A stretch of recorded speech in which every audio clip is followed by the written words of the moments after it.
kind of reflecting on a period of time I've been spending online this last 10-15 years where things pretty much turn into numbers. They want numbers. Which one's lighter? Which one's heavier? Which one's faster? You know, there's a lot of these numbers out there. And the premise is, based on these numbers, you have to decide what's the better saw. Well, I've got a different metric. My metric is which one is easiest to live with. And if the numbers are good enough to get my job done and it's easy to live with, that's a good saw. And easy to live with encompasses everything from easy to start, restart, cuts fast enough, doesn't vibrate, and when it breaks there's things I can go and get and fix it. So part of easy to live with means having a good dealer, right? Well, I happen to have a pretty good Husqvarna dealer, and if I didn't, I have a good friend who's one. Now, there's a 281 in the back there. There's Ultimate Old Man Saw in there, which is a 560. And I've got a 372 51.4 millimeter build right there. Hopped up 562, and this is just a stock 562 with a well-used chain. Well, today I'm going to use that one because I feel like it, and I want to make a point. The point is that it doesn't have to be the fastest. This here will be perfectly adequate for me to do firewood with. So the definition of win for me today is I get out there, I fire it up, it runs, it doesn't stall, I get to the end of the job, and I haven't fought my way through wood to the point where it's a pain in the neck, you know?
Well, I think I am going to change the chain out. That chain's kind of looked. Well, changing a chain, you know, that's the kind of thing that's fairly common.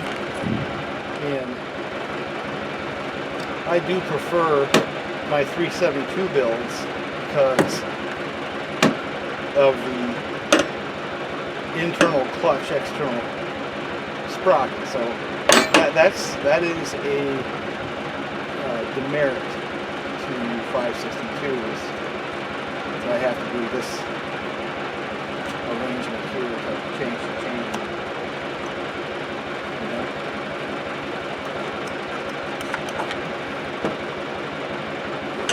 But one of the things I like about the 562 is it captures the nuts. You're not going to lose them in the field. And you have the chain adjuster right here outside instead of here at the front like some of them have. But here's the outboard clutch. So you have to get the chain in behind that. Now I understand that's not a big deal and all, but some of the steels and also some of the new Huskies, 572 and the old Huskies are 372. The sprocket was just exposed.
Yeah, I made up another set of tools I got to ship out. But basically 4 of these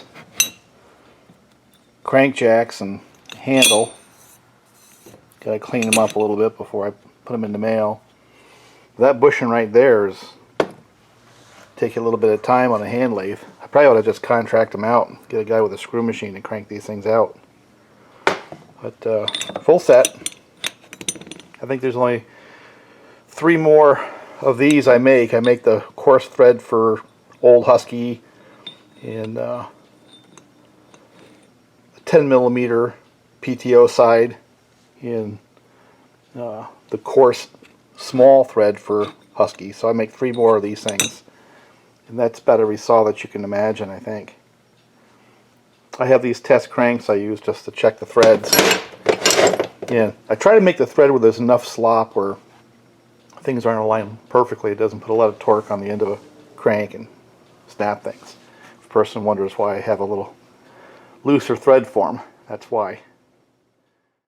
Yeah, I'm liking these more and more. This one came off the L77. I pounded in the front of the muffler, so I have to do something about that. That saw is going to get quite a bit of work this year, I think. I like that saw. And I've always told myself to not get into the review business with chainsaws because it's one of those things where there's really no win.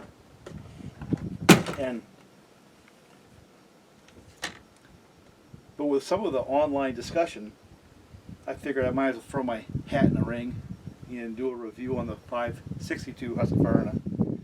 And my opinions are based on my own personal experience.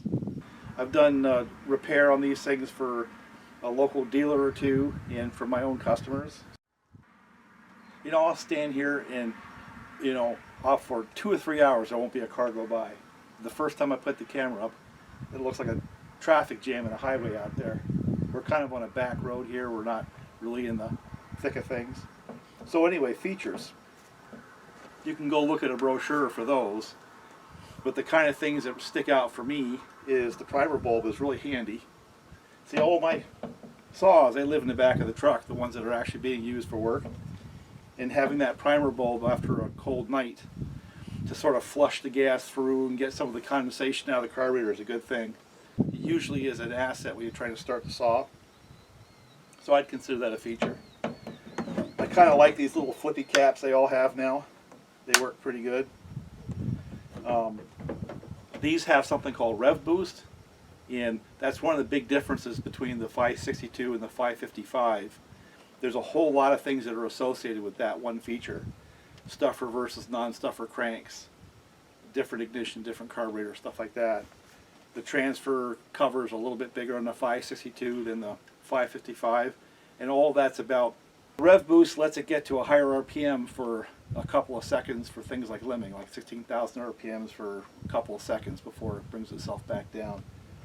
I don't really use that much because most of the time I'm doing firewood or felling, but the guys who do a lot of the pine trees and a lot of limbing, that Rev Boost feature actually means something to them. They are an X-Torque saw. They have the straddle ports. I suppose that's a feature. Regardless of the cylinder design, what really matters is what does it produce, and what you get is a very efficient saw. It's pretty good on fuel usage for the power it makes, and for the people who are interested in environment, they're environmentally more friendly. Does a logger care? Probably not. The anti-vibe is something, I don't know if they call it a feature, but the anti-vibe on these things is actually quite good. And one of the things I like about these saws is the weight, the power, but the vibrations, because you can have a really light saw that vibrates a lot, kind of negates the advantages of having the light weight because of the way it just wears you out. Vibrations as well as weight will give you fatigue, and these things are smooth. They're real smooth. Very fast throttle response. If I was to come up with something I don't like about these, I'm not a fan of the external clutch, internal sprocket. I'd much rather have the saws that have the internal clutch, external sprocket, like the 572, the 372, and a bunch of the steels. That's just my preference. So what else for features? One of the things I like about these is, again, on the theme of life with a saw, is how easy it is to get the cover off and to get to the spark plug. I mean, it's right there. The filter and the spark plug are right there, accessible. And some of the brands, it's pretty tough to get to the spark plug. Not this one, it's right there. The chain brake itself is in the cover itself. That's an advantage of that external clutch arrangement. One of the big issues that crosses my mind when I see a lot of these online discussions about one saw versus another is there's, I think, too much dependency on numbers, on cookie cuts, on spec sheet weight and stuff like that, and not enough focus on the global concept of life with a saw. Over a period of years, a split second in a cut's not going to matter. You know, quarter pound of weight's not going to matter. Those are not the things that are going to make you love or hate the saw. The kind of stuff that's going to make you form a positive or negative opinion on a saw is, at the end of the day, did you get your job done? And was it easy to deal with during that period of time, especially when you're under stress? And things like how easy a saw is to start is a huge one. how easy it is to restart. Those type of things will make an impression long after things like the weight of the saw and how fast it goes in a cut are long past. Because the truth be known, the sharpening of a chain is going to sway the cut times more than the differences between competitive brand 60cc saws. You know what I'm saying? But things like, do you have a dealer? Can you go buy parts? That's huge. Believe me, if you broke your handlebar here and you can't go buy one, you got to wait for a week for it to come online or spend a lot of money to get it overnighted, now you're upset.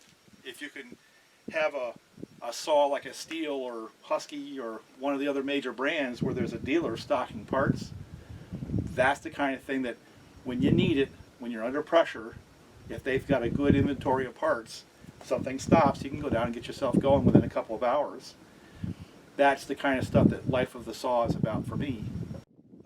As compared to other brands, there's a whole bunch of saws that are really good. I mean, whether it's Husky or Steel, Nikita, all of them have competitive 60cc saws.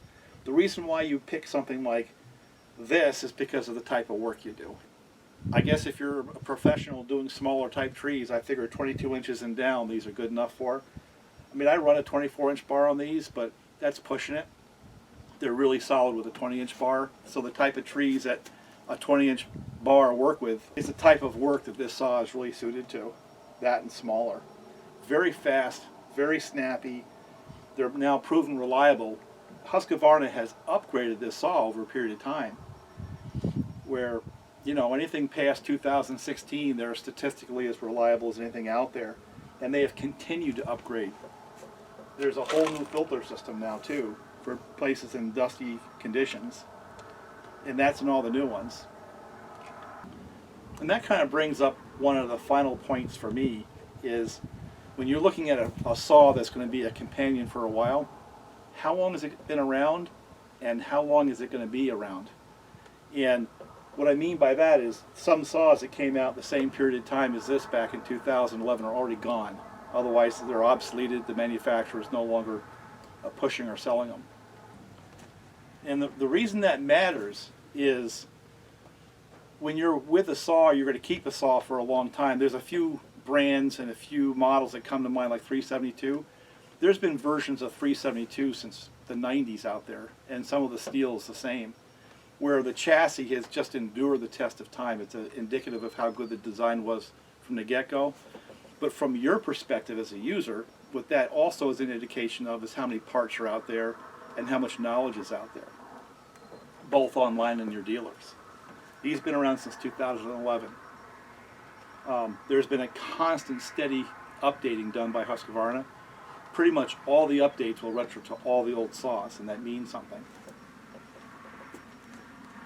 Where that ends up is, let's say you do have a problem where something fails, you can always build these saws to the latest specifications because all the new parts pretty much retro right back to the oldest version of the saw. That's kind of unique to these. There's a few different models out there like that. The old 61 through 272 Husqvarna, the 365 through 372 Huskies are that way. The old 066 to 660 Stills are that way. But a lot of the new saws, they're sort of a flash in the pan. They come and they go, and then there's not enough of them for the aftermarket to try to come up with support with things like plastic, which can also reduce the cost of life of the saw. And the dealers don't stock them because there's not enough of them out there for them to justify the parts. A saw like this, you get year 10 and the parts are common. There's enough of them out there where there's a demand. The dealers are more likely to stock parts for them. There's more likely aftermarket support should you go that direction online. And all that adds into life with the saw. And so that's kind of where I want to go with this. These are light, they're powerful, they have a lot of chain speed, they've got rev boost, so for limbing they're nice there. They have a nice feel and balance to them for me. So I can endorse them. And are they going to win every cookie race? Maybe, maybe not. At the end of the day, if you've done a day's work with one of these, doesn't really freaking matter. You know what I'm saying? It doesn't matter. So much is put on that. You know, it just, it's annoying at times because I've got fast saws, you know, I've got some that are not, and the novelty wears off, and then you wear out a chain, and all the difference in speed is gone right there. Then you have to change it, and you bend the bar, you get the things pinched, you got to take the power head off in order to leave the bar in a tree so you can cut the tree down and get the bar back. And it's those kind of things where you have to interact with the saw, where that's what I mean by life with a saw. And over a period of time, year in, year out, you know, the firewood guy, every, you know, few months, the thing gets put away for a few months and then gets drug out. How easy is it to start? Things like that primer bulb really make a difference there, you know. Now he has to get a spark plug, he has to get an air filter or something like that because it's all plugged up with whatever Mal's got in the air cover. Well, go down to your dealer. Do they have them or not? It's those kind of things that are going to make you pleased with your saw versus watching some freaking YouTube video where a guy cuts it and gets a half a second more, even a full second more on an 8-second cut. You know what I'm saying? It's not going to matter. But life with a saw, you know, the things that you interact with every day does matter. And that's the kind of things I hope people will look at. And there's a lot of good saws out there. You know, I'm not going to be one to say that this is a better saw than another one. What I will say is this is a very good one. And an action speaks louder than words. I've ended up with like 4 of them, and probably going to have more. Some of them because they're fun to play with, and some of them because it's just a darn good saw for what I do. My 372s have carried the bulk of the work because the size of the wood that I cut frequently, at least 70 cc's is what's required. And so I always have, like I have a 281 in here, and I've got a 372 in here. But there's so much work around the fence line, trail, the smaller firewood type operations where the 562 is the saw I go to, just because it doesn't wear me out. And life with this saw here is quite good. Now, one other little detail is, so that's talking about a stock saw. The other reason why having a chassis around for a period of time is interesting to me, I'm a hobby guy. You know, I like tinkering with these things. I can get a blown up old 562. I don't have to spend my money on a brand new saw. But I can get a blown up old 562 for the same kind of money as one of the clones, you know, the kits. And then turn it into a very, very strong 60cc saw, as I did with this one right here. And in the past, I kind of recommended against it on these because it is complex geometry. But over the last couple of years, I've kind of developed a recipe where it takes away the need to have a mill and a lathe. And I call that Farmer Jones, where if you can use simple tools and simple concepts, yet get a good performance increase, that's a Farmer Jones build. You know, the kind of tools that a typical farmer is going to have, like this guy. You know what I'm saying? So with this one right here, instead of me milling the base of the cylinder, I use a thinner gasket because the stock gasket's already 30 thousandths. So buying 10 thousandths paper, I picked up 20 thousandths. Does that matter? To a hobby guy, yeah.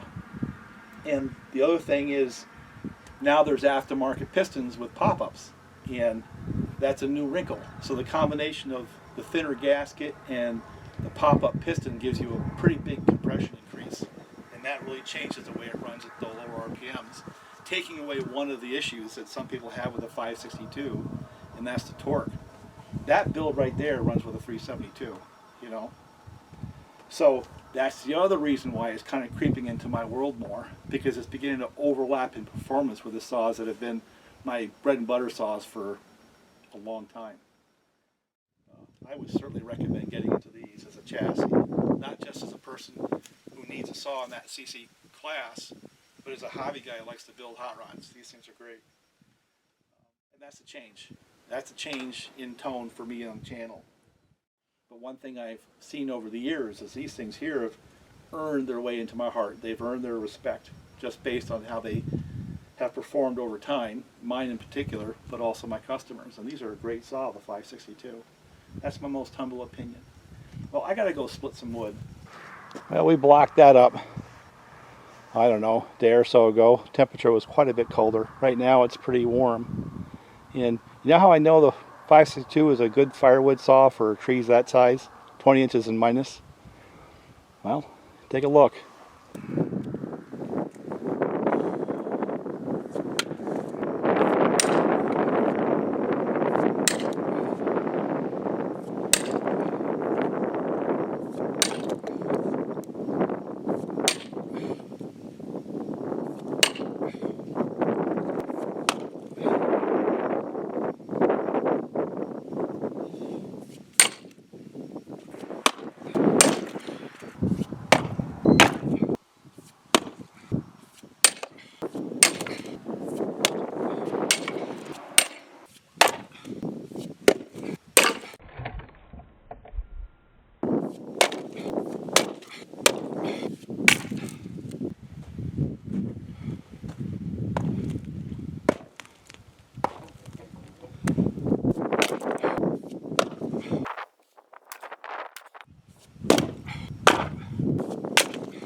And you thought this review was over. Maybe you wish it was over, but there's one very large feature on these saws that you really can't overlook, and that's the fact that they're what Husqvarna calls auto tunes. And the beauty is, when we first started this review, it was probably, I don't know, 15, 20 degrees out. Right now, it's close to 70 degrees out. It's pretty warm. And on my other saws, especially my performance saws, I would have the screwdriver out now, making sure that I leaned it out to the point where it's going to run. Because when you start getting 30, 40 degree swings in temperatures, that's fairly significant. And on these auto tunes, let's just see. I haven't done a thing to them. Let's see whether or not it'll fire up and run. And the second thing is, to sort of solidify what I was saying before about these being saws that you can tweak on. This one here is tweaked. It's thoroughly tweaked, so it's case in point. It has an aftermarket piston because now there's enough 562s around to justify that type of thing. And the recipe I have now is, instead of machining the cylinder base, is I just put a thinner gasket, because a stock gasket was like 30 thousandths. The purists out there thinking about old school modifying are going to sort of poo-poo that concept of just having a thinner gasket. But by doing that, I don't have any of the potential issues introduced by machining a cylinder base. Whether it's the alignment of the bore to the crankshaft, if that's off, it'll stress the heck out of the bottom end, oftentimes make it blow up. So by doing a thinner base gasket, I do not change the factory level tolerances for the bore relative to the crankshaft. That's a huge plus. Yet I'm getting the same kind of changes in compression numbers as if I actually milled that same 20 thousandths off the bore, because you're lowering the cylinder 20 thousandths. And the other piece of the puzzle is having a pop-up piston. I'm getting the same kind of reduction in combustion chamber volume I would get if I had to go single point the squish band to move it up some in order to shrink. Imagine your hemispherical shape. Here, if you go up, you make that slice, that means you have less volume, right? So you're both straightening out the squish band, but you're reducing the volume. Well, I'm getting it for nothing with a pop-up, and I'm not machining anything, which introduces potential problems. Will hurt the reliability of that saw over time. So,